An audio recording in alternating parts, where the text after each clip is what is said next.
Hi everyone, this is Nikki Rowland and today I have a layout to share for Lottie Loves Paper. I'm using the fabulous, beautiful new Coffee and Friends collection by Echo Park Paper. It's new to the shop and I'm also playing along with this week's sketch challenge. I have this fabulous sketch. It has this long strip of photos, so it has like room for 4 photos. They don't have to be photos, they could be something else, but I'm going to go with photos as I have these little photos that I wanted to use today.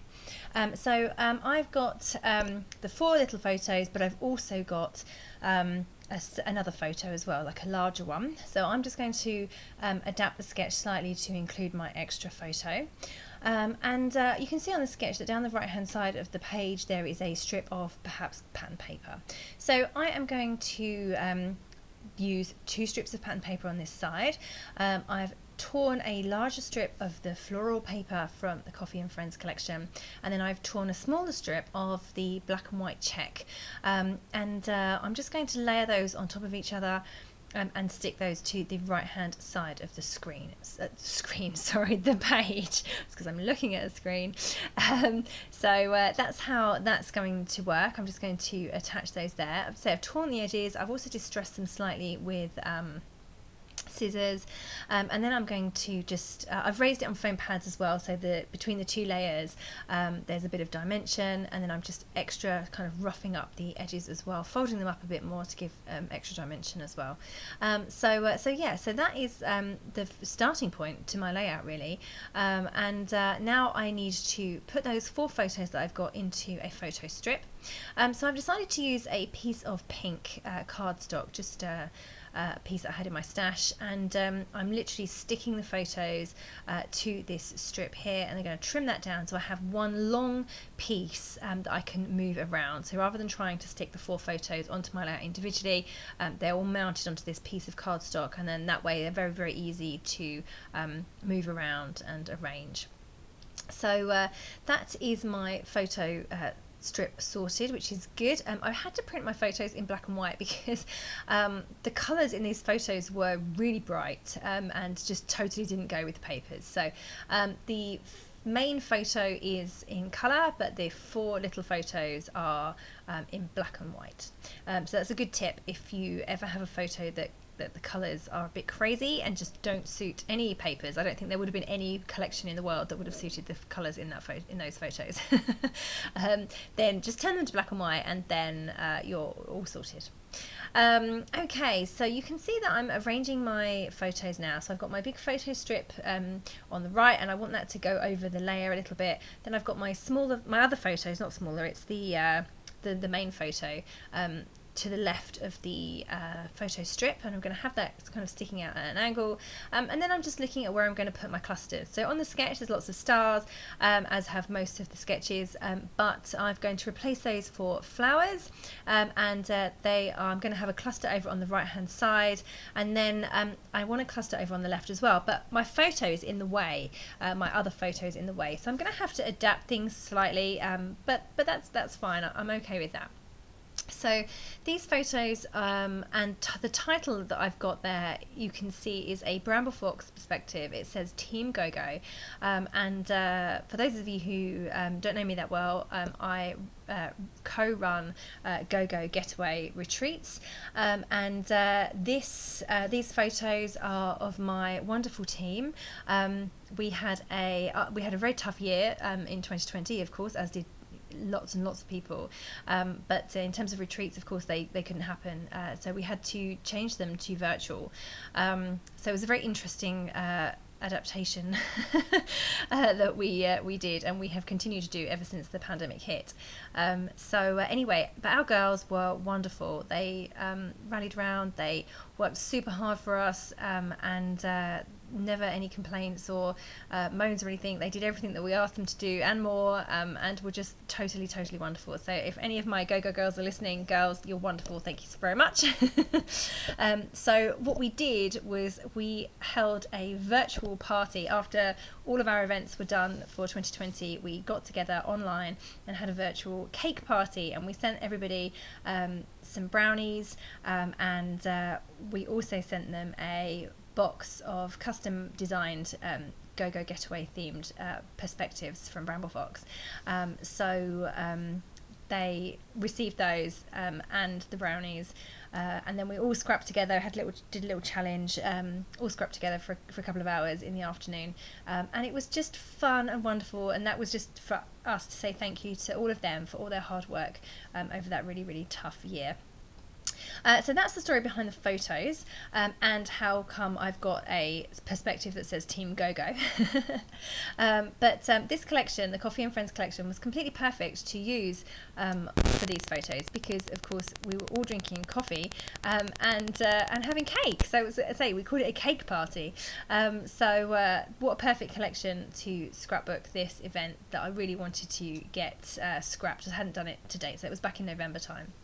Okay, so moving back over to the sketch then, you can see that I am struggling a little bit with my clusters because I have this photo that's in the way. What I had to do was I created a cluster above my little photo, or the main photo, and then I stretched that down behind the photo and then had it poking out on the left hand side. So that gave me the look of the two clusters, even though my photo was totally in the way. And that's a good thing about sketches, is that you can adapt them to fit what you need. So that's what I've done. I've got lots of fussy cut flowers over on the right hand side, and you can see I've just added a large star perspective from Bramble Fox that's in pink, and I've got lots of fussy cut flowers under my photo. I've added a craft tag and a white tag as well. They were just in my stash, they weren't part of this collection, but I've dug deep and found a few little bits and pieces that I can add to this collection, because I didn't unfortunately get the ephemera. I'm hoping it'll be back in stock soon, if not already. So I'm using the stickers from the sticker sheet and the papers to their full advantage. Fussy cutting all the flowers makes embellishments brilliantly, and then I'm going around trying to find some perspectives too that will fit. So I've got my Team GoGo perspectives. I've also got a large arrow that was part of the GoGo set, and I've added the star on the right, and then I've also got some other little hearts from the Valentine's heart set, and some leaves from some flowers that were from an older set. So I've got a few bits and pieces in there, and now I wanted to add another title. So I've also got Team GoGo is my main title, but I wanted to add the words cake party, because that's what we called it, and I felt that needed to go onto the layout at some point as well. So I've just used those fabulous Bella Blvd Florence alphabet stickers in black, and I've just sticking them directly to the photo and underneath as well. So you can see that I'm struggling slightly with where to place it, because the two words are a different size, and what I needed it to be was the first one to be a longer word and the second one to be a shorter word, but it didn't work out that way. So I had to get a bit inventive, and I ended up having this gap. So next to the word cake, I've got a white piece of trapped white space. So I've just popped a little fussy cut flower in there, and that solves that problem completely. So that's good. Okay, I'm liking the way it's looking. It's nearly done. I just need to stick down my perspectives, get everything stuck in place. I need to add some twiddles of silver thread, which is what I'm doing right now. I just use a silver metallic We Are Memory Keepers thread that's designed for sewing machines, and I just wrap it around my fingers a few times and get some tape, and then just shove it underneath some embellishments and stick it in place, and then I leave the ends all kind of dangling. So I've got those in. Now just going around sticking everything down. I've got some mulberry flowers as well, another star perspective from Bramble Fox, and now I'm coming in with some stickers. So I wanted to bring in a few of the little motifs from the Coffee and Friends sticker sheet. So I've got latte, hello, friends, and coffee run, all these little banners coming off of my photos on the right hand side. Oh, I should have mentioned that I added some large rose gold paper clips as well. Rose gold goes so well with the colours in this collection, so they were ideal. So I've just popped those onto my photos as well, so on my photo strip, so it just gives a little bit of extra interest to those photos too. Just added a little label sticker above my photo that says "You and me equals the perfect blend." So that's brilliant. Obviously my team are fabulous. So and now I'm just adding some enamel dots. They're from an older collection, so Page Evans Bloom Street. They are white and glittery, so really pretty. And now I'm just coming in with some splatters of silver paint to finish off. So I'm using shimmers, inklings, No One's Chrome, to add some silver splatters. Okay, and that is me done. So thank you so much for watching. I hope you've enjoyed this layout and the sketch. Do play along with the sketch challenge over on the Lottie Loves Paper community group, and check out Coffee and Friends collection by Echo Park, available in the Lottie Loves Paper shop. Thank you so much for joining me. That was Nikki Rowland for Lottie Loves Paper.